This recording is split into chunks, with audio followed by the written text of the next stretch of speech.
جی آج کا ہمارا پروگرام یسوع المسیح کے وہ کلمات جو انہوں نے صلیب پر ادا کیے یا انہیں ان کی زبان مبارک سے نکلے، تو اس کے اوپر ہم پروگرام کر رہے ہیں۔ میرے ساتھ آج پاسٹر حبیب دتا صاحب جو یو ایس اے میں مقیم ہے، 25 سال سے خداوند کی خدمت کر رہے ہیں اور مختلف ممالک میں خداوند نے ان کو استعمال کیا، اور میں آپ کا ہوسٹ بشیر گل عاصم آپ کے سامنے حاضر ہوں۔ ہم پروگرام لے کے آئے ہیں کلمکار انٹرنیشنل کی جانب سے، اور کیونکہ یہ ہمارا پروگرام ایک ایسا پروگرام ہے جو بہت ہی مقدس ہے، اور مقدس ان باتوں پر گفتگو ہوگی جو یسوع المسیح نے صلیب پر کہے۔ یہ پوری دنیا میں پوری جتنی بھی مسیحی لوگ ہیں جہاں جہاں بھی ہیں، ان ایام میں، ان دنوں میں خاص طور پر ان پر بات چیت ہوتی ہے، گفتگو کرتے ہیں، چرچز میں پیغامات دیے جاتے ہیں۔ تو آج ہم ان پر بات کریں گے کہ خداوند نے وہ الفاظ کیوں کہے اور ان کی ہمیں ضرورت کیوں پڑی۔ میں ایک دفعہ پھر ناظرین کا شکریہ ادا کرنا چاہتا ہوں کہ جو اس پروگرام کو دیکھتے ہیں، کلمکار انٹرنیشنل کی حوصلہ افزائی کرتے ہیں، اور پھر ہم بات شروع کرتے ہیں۔ اس سے پہلے کہ ہم بات شروع کریں، میں ونس اگین پادری صاحب آپ کا بہت ممنون ہوں کہ آپ تشریف لائے اور ہمارے کلمکار انٹرنیشنل کو زینت بخشی۔ یہ آپ کی بڑی مہربانی ہے، آپ نے وقت نکالا اور پھر خداوند کی باتیں کرنا اور خوبصورت باتیں کرنا، اور اس پر اس نازک، کیونکہ یہ ایمان کا حصہ ہوتا ہے، اس پر گفتگو کرنا بہت ہی بھلا لگتا ہے ہمیں، کیونکہ ہم چاہتے ہیں کہ اور لوگوں کو بھی اردو لینگویج کے ذریعے سے جو اردو بول سکتے ہیں ان تک پہنچے جو انگلش کو سمجھ نہیں سکتے۔ بہت سا انگلش میں تو موضوع ہے لیکن اردو میں بہت کم ہے۔ تو جناب حبیب دتا صاحب، پاسٹر حبیب دتا صاحب، جی آپ کچھ کہنا چاہیں گے؟ جی میں سب سے پہلے آپ کا شکر گزار ہوں کہ آپ نے یہ پروگرام مرتب کیا اور مجھے دعوت دی، اور خاص کر کے یہ پیشن ویک جس میں ہم اپنے خداوند کی اس سفرنگ کو، ایگنی کو، خداوند خدا نے جو ہمارے گناہوں کے لیے دکھ اٹھائے یاد کرتے ہیں، اور ان کے 7 کلمات صلیب پر جو انہوں نے اپنے لب مبارک سے کہے، وہ میں آپ سے شیئر کرنا چاہتا ہوں۔ Thank you. 7 کلمات ہیں یسوع المسیح کے 7 کلمات کی اہمیت جو ہے وہ ہم اس کو جھٹلا نہیں سکتے یا اس کو کم نہیں کر سکتے، کیونکہ بہت اہمیت ہے۔ تو اس کی اہمیت جو یہ ہے کہ کب یہ شروع ہوئے اور یہ 7 کلمات ان پر کب گفتگو کرنا زیادہ شروع کی لوگوں نے، اور کرسچینٹی میں ان کی اہمیت کیا ہے؟ جی اہمیت، خدا کے کلام کی اہمیت ان کے لیے ہے جو کہ خدا کو پیار کرتے ہیں۔ خدا کا کلام زندہ ہے، خدا کا کلام مؤثر ہے۔ امثال 30 باب کی 5 آیت میں لکھا ہے کہ خداوند کا ہر ایک سخن پاک ہے۔ خداوند خدا نے جب ہمارے گناہوں کے لیے اپنی جان دی تو پاک روح القدس نے ان الفاظ کو ان آدمیوں کے ذریعے لکھا تاکہ یہ آنے والی نسلوں کے لیے ان کو تربیت ہو سکے۔ تو میں شروع کروں گا کہ خدا کا جو گاڈ ہیڈ ہے، خدا کی جو نیچر ہے، ہمیں بتایا جاتا ہے کہ مکاشوہ اس کا 13 باب 5ویں آیت میں کہ برا جو بنائے عالم سے پیشتر ذبح کیا گیا۔ خدا کے مائنڈ، خدا کی جو ہے وہ آل نوئنگ ہے، خدا امنیشن گاڈ ہے۔ تو خدا جانتا تھا کہ آدم جو ہے وہ گرے گا، اور اس سے پہلے ہی خدا کے مائنڈ میں گناہ کا سوال جو ہے وہ سیٹل ہو جاتا ہے، اور اس سیٹلمنٹ کے لیے ایک دن وہ اپنے بیٹے کو اس دنیا میں بھیجے گا۔ جی تھینک یو سو مچ۔ اور ظاہر ہے یہ جو اہمیت کی جب ہم بات کرتے ہیں مسیحیت میں، تو یہ 7 کلمات اور صلیب کی اہمیت جو ہے وہ، اگر صلیب کو کرسچینٹی سے باہر نکال دیا جائے تو کرسچینٹی وہ کرسچینٹی نہیں رہے گی، بلکہ یہ ایک اور ہیرسی بن جائے گی۔ تو یسوع المسیح کی جو صلیب ہے، یہ جو اس وقت ترس کی علامت تھی، گناہ کی علامت تھی، پلید ناپاکی کی علامت تھی، یا برائی کی علامت تھی۔ مطلب اس کے برائی کا مطلب یہ کہ برا انسان کو اس وقت یہ ایک بہت بڑی سزا تھی۔ تو یہ جو سزا ہے خداوند یسوع المسیح نے قبول کی، اور خداوند نے اپنے بیٹے کو، اپنے اکلوتے بیٹے کو، اپنے محبوب بیٹے کو پوری انسانیت کے لیے قربان کر دیا۔ تو جو پہلا کلمہ ہے، بس اب جو پہلا کلمہ ہے، اے خدا، اے باپ ان کو معاف کر کیونکہ یہ نہیں جانتے کہ کیا کرتی ہیں۔ Father forgive them for they know not what they do۔ یہ بہت ہی گہرا کلمہ ہے، معافی کا کلمہ سے کہا جاتا ہے۔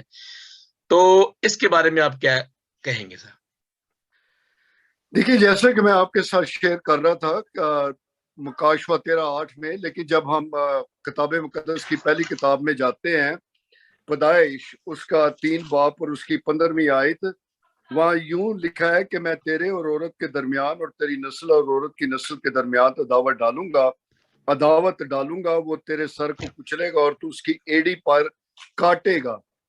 یہ گاسپل ہے، یہ خدا نے شروع ہی سے گاسپل اسے کہتے ہیں، یونانی زبان میں کہتے ہیں پروٹے ایوانگیلیم یا پروٹے ایوانجیلیم۔ پروٹاس کا مطلب ہے فرسٹ اور ایوانگیلیون کا مطلب ہے گاسپل، گڈ نیوز۔ یہ خداوند کی گڈ نیوز ہے، کیونکہ جب آدم اس اچھی انوائرمنٹ میں ابلیس کے ساتھ ملتا ہے تو وہ شکست کھاتا ہے، لیکن جب خدا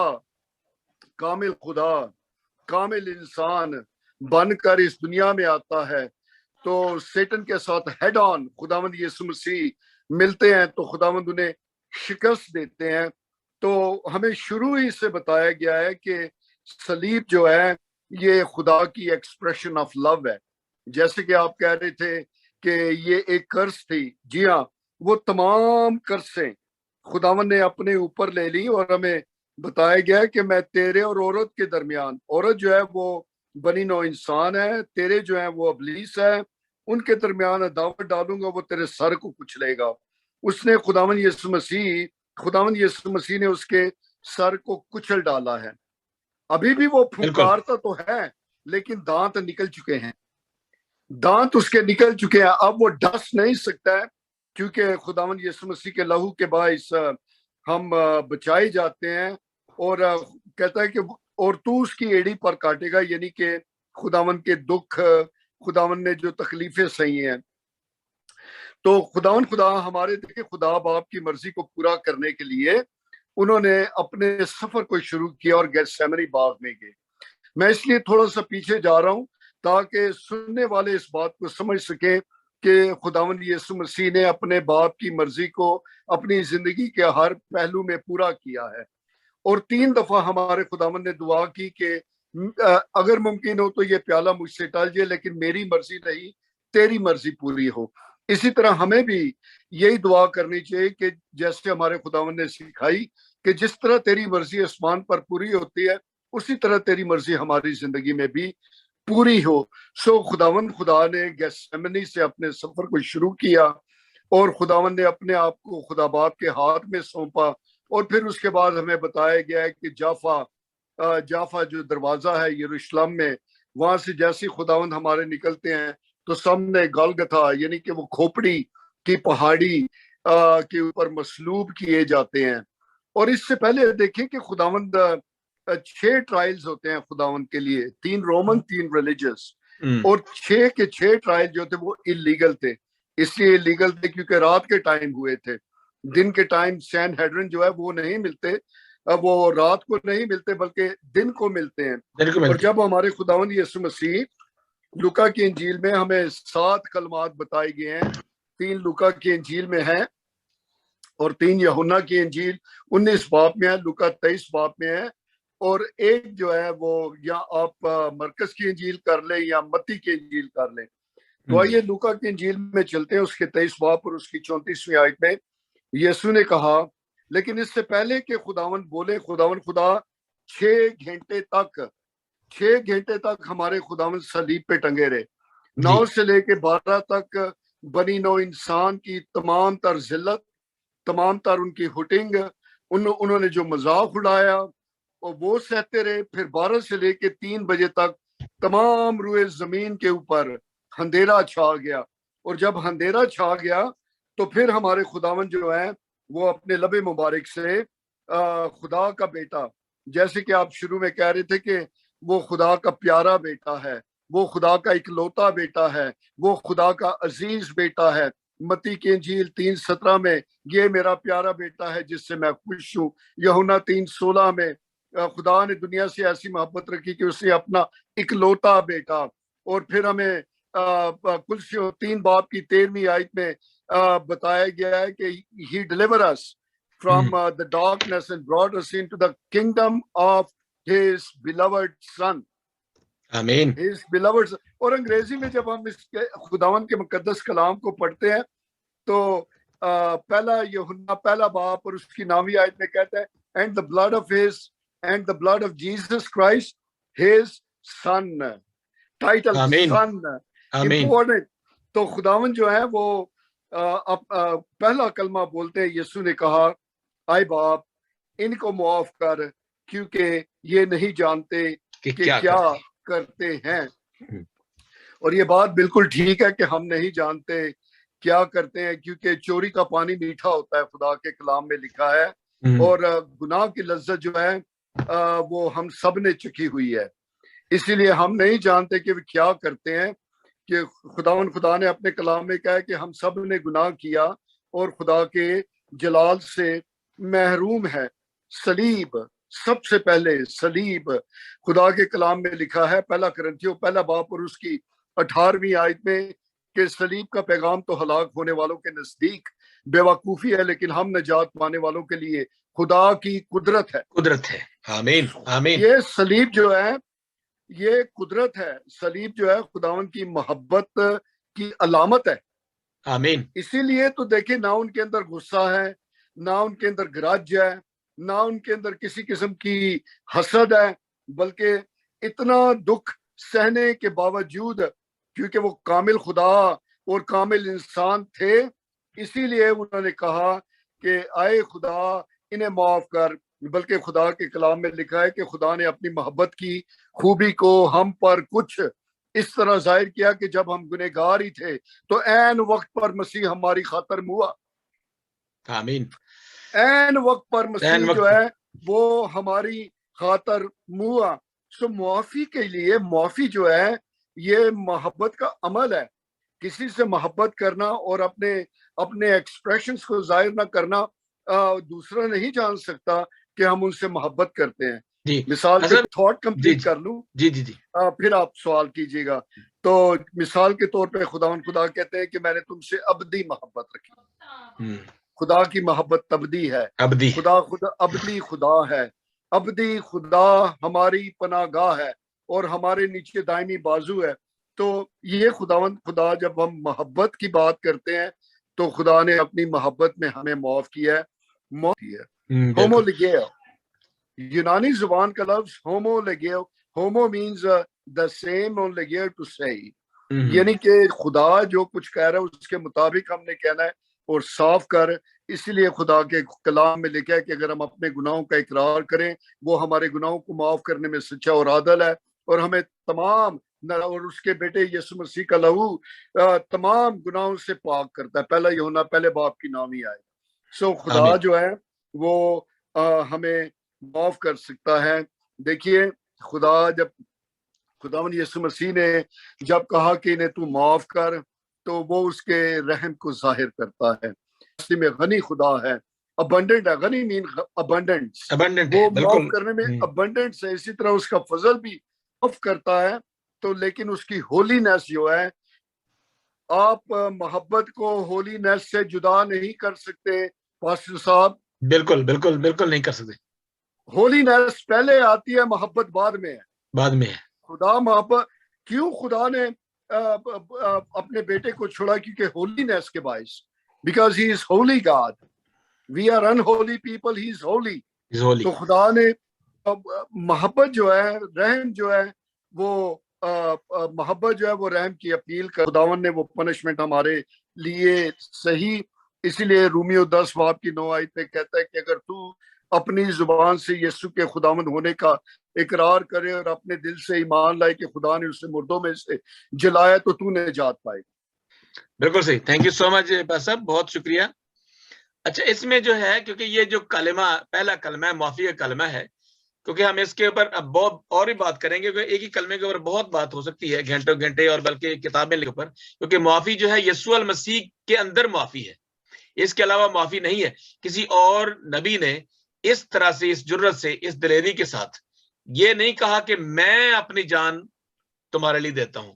کوئی ایسا نبی نہیں، اور کوئی ایسا اور خداوند کا برگزیدہ بندہ نہیں ہے جو اس جرت سے یہ جس نے کہا کہ میں تمہارے لیے اپنی جان دیتا ہوں۔ یہاں معافی جو ہے وہ پوری انسانیت کے لیے معافی ہے، وہ سارے چند لوگ جو ہیں وہ نہیں تھے، بلکہ پورے انسانوں کے لیے کہ خدا ان کو معاف کر، کیونکہ یہ جانتے نہیں کرتے کیا ہے، کیا کرتے ہیں۔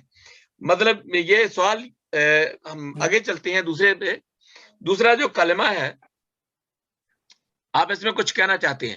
کیونکہ مجھے پتا ہے کہ بہت زیادہ باتیں ہیں جو ہم اس کے اوپر کہہ سکتے ہیں، لیکن اس کے اوپر ایک چھوٹی سی ویڈیو بنائیں گے تاکہ اور زیادہ یہ سیکنڈ جو ہے وہ ہے، اس کے اندر دوسرے کلمہ میں اختیار نظر آتا ہے کہ اس نے اسے کہا کہ میں تجھ سے سچ کہتا ہوں کہ آج ہی تو میرے ساتھ فردوس میں ہوگا۔ یہ بہت خوشخبری ہے، اختیار نظر آتا ہے۔ میں تجھے کہتا ہوں، یہ کوئی اور نہیں کہتا کہ میں کہتا ہوں کہ تو آج ہی میرے ساتھ فردوس ہوگا، اور یہ دین اینڈ دیر یسوع المسیح کی وہاں پہ وہ سوورنٹی نظر آتی ہے، وہ خدائی نظر آتی ہے۔ آمین۔ جی جی جی، میں تم سے سچ کہتا ہوں۔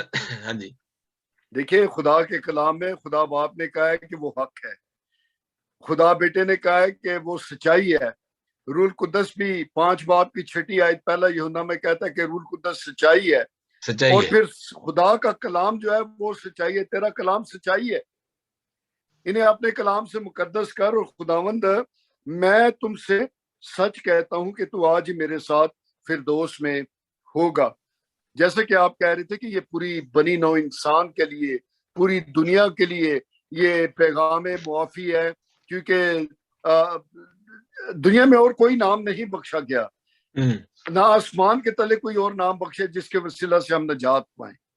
بالکل صحیح، یہ بات تو اٹل ہے، اور اسی لیے خداوند جو ہے اپنی ساورنٹی، خداوند کا رول جو ہے، اس کی آبلیگیشن جو ہے، خداوند اسے پورا کر کے رہتا ہے، کیونکہ خداوند کہتا ہے کہ میں اپنا جلال کسی اور کو دینے کا نہیں۔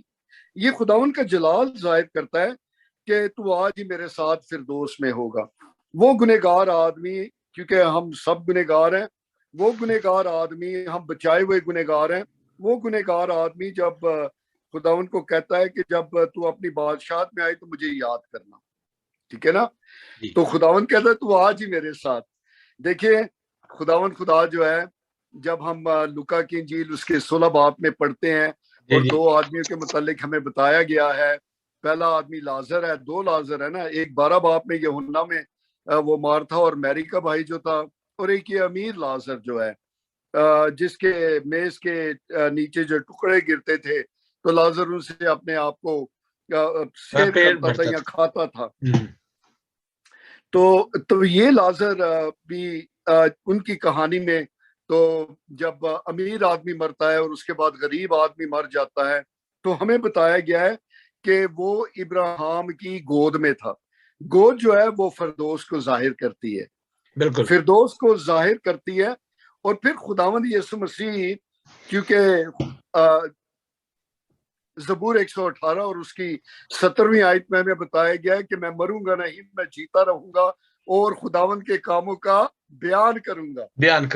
بالکل صحیح، کیونکہ خداوند خدا جانتا تھا کہ وہ مر کے زندہ ہوگا، جی وہ مر کے زندہ ہوگا، اسی لیے اس نے کہا کہ تو آج میرے ساتھ فردوس میں ہوگا۔ کیونکہ مردہ جو ہے وہ اتنی بڑی بات نہیں کہہ سکتا، یہ صرف زندہ ہی کہہ سکتا ہے۔ وہ جسم کے اعتبار سے تم موا، مگر روح کے اعتبار سے زندہ کیا گیا ہے جی۔ تو خداوند یہ فردوس جب خداوند یسوع مسیح مرتے ہیں اور اپنے جسمانی طور پر، اور پھر تیسرے روز مردوں میں سے جی اٹھتے ہیں، تو ہمیں افسیوں 4 باب اور اس کی 8ویں آیت میں بتایا گیا ہے کہ جب وہ عالم بالا پر چڑھا تو قیدی روحوں کو بھی ساتھ لے گیا اور ان کو انعام بانٹے۔ 4 باب کی 8ویں آیت ہے جی۔ تو خداوند یہ فردوس کا جو حصہ تھا، کیونکہ دو حصے تھے، ایک دوزخ کا حصہ تھا اور ایک فردوس کا حصہ تھا، یعنی کہ کانشیسلی لوگوں کو سزا ملتی ہے. اسی لیے تو خدا کے کلام میں لکھا ہے کہ وہاں رونا اور دانت پیسنا ہے، اور ہمیں بتایا گیا ہے کہ وہ امیر آدمی کی حالت کیا آتی، کیونکہ وہ کانشیسلی جو ہے وہ کنوکشن اس کو ہوتی ہے اور وہ دانت پیستا ہے. مطلب کہ رات دن سٹوری چلتی ہے، رات دن ٹیپ ریکارڈ کیسٹ جو ہے وہ چلتی ہے، اور یہی رونا اور دانت پیسنا ہے ادھر. لیکن یہ ابھی تک اس ہمیشہ کی آگ میں نہیں ڈالیں گے. ہمیشہ کی آگ میں پہلے وہ شریر، پھر اس کے بعد اس کا جو نبی تھا وہ ڈالے جائیں گے، پھر اس کے بعد بنی نو انسان ڈالے جائیں گے. بنی نو انسان جو ہے، تو یہ ہمیں بتایا گیا کہ جب وہ عالم بالا پر چڑھا تو وہ تمام قیدی روح، یہ مسیح کی قیدی روح ہیں، ایمانداروں کی قیدی روح ہیں، جو شروع سے لے کے آخر تک ان کو وہ فردوس میں لے گیا. لیکن یہ فردوس بھی قائم نہیں رہے گی، کیونکہ خدا نیا آسمان اور نئی زمین بنائے گا، ایک نئی فردوس ہوگی. میں اور آپ نئی فردوس میں جائیں گے، میں اور آپ نئی فردوس میں جائیں گے. تو خدا جو ہے اس ڈاکو کو جب وہ مرتا ہے تو خداوند کہتا ہے کہ تو آج ہی میرے ساتھ فردوس میں ہوگا. یہ خوشخبری ہے، یہ خوشی ہے، یہ شادمانی ہے ہمارے لیے. ہم جو آج مسیح پر ایمان رکھتے ہیں اور جو خداوند کے کلام کو سن کر اس کے پر ایمان لائیں گے اور اپنے گناہوں کا اقرار کریں. اور دوسرے ڈاکو نے، وہ بلاسفیمر تھا، وہ تان و تشنیع کرتا رہا، لیکن ایک ڈاکو جو تھا وہ اس نے ایکسپٹ کیا کہ یہی ہے. اس کی آنکھیں کھل گئیں اور وہ دیکھ رہا تھا. وہ نا دیکھتے ہوئے نہیں، تم نہیں دیکھتے، سنتے ہوئے نہیں سنتے. ایک کی آنکھیں کھل گئی. یوحنا کے مطابق لکھا گیا انجیلی بیان اس کا 19واں باب 26ویں اور 27ویں آیت میں کہ behold your son, behold your mother, woman, دیکھ یہ تیرا بیٹا یہ ہے اور تیری ماں یہ ہے. اب یہ سپردگی ہے، اور اس کے علاوہ اس کے اندر وہ جو احساس نظر آتا ہے خدا یسوع المسیح کو ایک خاتون ہوتے ہوئے، کہ یہ خاتون جو تھی واقعی میری ماں تو تھی، لیکن یہ جو سوچ رہی ہے ابھی کہ میرا بیٹا تو یہاں پہ نہیں ہوگا، میں تنہا ہو جاؤں گی. اور خداوند نے اس کے اندر کی باتوں کو سنا اور کہا کہ نہیں. تو خداوند یہ کہتا ہے کہ میرے لیے نہیں، بلکہ ایک دفعہ پہ فرمایا ہے میرے لیے نہیں بلکہ اپنے لیے اور اپنے بچوں کے لیے رو نہ، ڈونٹ کرائی فار می. سپردگی کر دیتا ہے. خداوند کہتا ہے کہ میں تو جا رہا ہوں، لیکن یہ دیکھ تیرا بیٹا، تیری ماں یہ ہے. جی جی صاحب. تو یہ جو اس کے ہاں جی دیکھیے خداوند یسوع مسیح اس وقت اب 6 گھنٹے پورے ہونے والے ہیں، اور خداوند کے احساس، ان کی محبت کا احساس، خداوند جب اپنی ماں سے مخاطب ہوتے ہیں تو انہیں وومن یا عورت کہہ کے پکارتے ہیں. تو یہ ڈس ریسپیکٹفل نہیں ہے. جیسے کہ آپ نے نوٹ کیا کہ اس سفرنگ میں بھی خداوند جو ہے وہ اپنی ماں کو دیکھ رہا ہے، اور پھر خداوند یوحنا کو کہتا ہے کہ یہ تیری ماں ہے. کیونکہ ابھی تک خداوند کے جو بھائی تھے یوحنا 7 باب کے مطابق وہ اس پر ایمان نہیں لائے تھے. تو ایمان جو لائے تھے، جو ایمان لاتے ہیں وہی بچائے جاتے ہیں. اور پھر ہمیں یوحنا کی انجیل 2 باب کی 4 آیت میں کانا گلیل میں بتایا جاتا ہے کہ شادی میں ختم ہو جاتی ہے، اور خداوند کی مقدسہ مریم جو ہیں وہ خداوند کے پاس آتی ہیں اور کہتی ہیں کہ میں ختم ہو چکی ہے. تب بھی خداوند یہی لفظ یسوع نے اس سے کہا، آئے عورت کا لفظ استعمال کیا گیا. جیسے کہ آج کل ہم کسی کو مخاطب کرتے ہیں مس جی، یا ہم میم کا لفظ استعمال کرتے ہیں. تو ایسی بات نہیں تھی کہ خداوند جو ہے وہ ڈس ریسپیکٹفل تھے، کیونکہ بلکہ خداوند جو تھے وہ اپنے بتایا گیا خدا کے کلام میں کہ وہ ان کے تابعہ تھے. دیکھیے لوکا کی انجیل اس کا 2 باب، لوکا کی انجیل اس کا 2 باب، لوکا کی انجیل میں اس کا 2 باب 51 اور 52 میں پڑھوں گا. مگر جو بات اس نے ان سے کہی وہ اسے نہ سمجھے، اور وہ ان کے ساتھ روانہ ہو کر ناصرت میں آیا اور ان کے تابعہ رہا. اور اس کی ماں نے یہ سب باتیں اپنے دل میں رکھیں، نیچے بتایا گیا ہے یسوع حکمت اور قدو قدامت میں اور خدا اور انسان کی مقبولیت میں ترقی کرتا گیا. قدو قامت میں. جی جی قدو قامت میں. تھینک یو بھائی صاحب کریکشن کے لیے. تو قدو قامت میں ہمیں بتایا گیا ہے کہ وہ خدا اور انسان کی نظر میں ترقی کرتا گیا. اور پھر خداوند کی پیدائش کے وقت شمعون جب اس کے پیرنٹس کو خداوند کے پیرنٹس کو دعائے خیر دیتے ہیں 34ویں آیت میں لوکا 2:34 میں, اور شمعون نے ان کے لیے دعائے خیر کی اور اس کی ماں مریم سے کہا کہ دیکھ یہ اسرائیل میں بہتوں کے گرنے اور اٹھنے کے لیے ایسا نشان ہونے کے لیے مقرر ہوا ہے جس کی مخالفت کی جائے گی, بلکہ خود تیری جان بھی تلوار سے چھیدی جائے گی تاکہ بہت لوگوں کے دلوں کے خیال کھل جائیں. بالکل صحیح. سو پہلے ہی سے خداوند کو پتا تھا کہ مقدسہ جو ہے یہ کتنا سفر کریں گی, اپنے بیٹے کی دکھ کے باعث وہ کتنا سفر کریں گی. اور شمعون جو ہیں وہ برکت دیتے ہیں, اور وہ لوگ جو گریں گے یعنی کہ وہ لوگ گھمنڈی لوگ, ایروگنٹ لوگ جو توبہ نہیں کریں گے یعنی کہ جو ایمان نہیں لائیں گے, یہ ان کے لیے بتایا گیا ہے کہ بہتوں کے لیے گرنے, کیونکہ جب آپ خداوند کو قبول نہیں کرتے تو آپ گر جاتے ہیں, ہمیشہ کے لیے اس کے مبارک چہرے سے کبھی نہیں دیکھیں گے. لیکن جو ایمان لائیں گے وہ خداوند کیا کہتا ہے وہ اٹھائے جائیں گے. اور پھر 35ویں آیت میں پیشن گوئی ہے کہ مریم جو ہے مقدسہ مریم جو ہے وہ کس طرح خداوند یسوع مسیح کے دکھوں کی دیکھیں گی, اس کی وٹنس کریں گی, ان کی کروسیفکشن کو جو ہے وہ وٹنس کریں گی. اور اسی لیے خداوند نے ان اپنی ماں کی اندرونی باطنی حالت دیکھتے ہوئے یوحنا سے کہا کہ یہ تیری ماں ہے, اور اپنی ممی سے کہا کہ یہ تیرا بیٹا. یہاں پہ بھی یسوع المسیح کی جو تعلیم تھی, ان کی زندگی میں جتنی تعلیم تھی آپ دیکھتے ہیں 1 پیٹر میں اس کا 5واں اور 7ویں آیت میں لکھا ہوا ہے, اور اپنی ساری فکر اسی پر ڈال دو کیونکہ اس کو تمہاری فکر ہے. یہاں پہ یسوع المسیح اپنی وہ کریکٹرسٹک کو, اپنے اس خاصیت کو, اپنے اس خصوصیت کو, اس کوالٹی کو ظاہر بھی کرتا ہے کہ دنیا دیکھ رہی ہے خداوند یسوع المسیح پر ایمان نہیں لائے, ان کے لیے بھی فکر کرتا ہے, اور وہ چاہتا ہے کہ ساری دنیا ایمان لائے اور بچ جائے. تو یہاں پہ جو ہے نا وہ ساری فکر کی بات ہے. He cares for you and me. He cares for everyone. وہ ہر ایک کے لیے فکر کرتا ہے, اور وہ چاہتا ہے کہ ہر ایک جو ہے وہ تسلی پائے, ابدی زندگی پائے. تو پاسب سسٹرز they are needy, وہ ضرورت مند ہیں, وہ مشکل میں ہے, مصیبت میں, ان کی فکر کرو.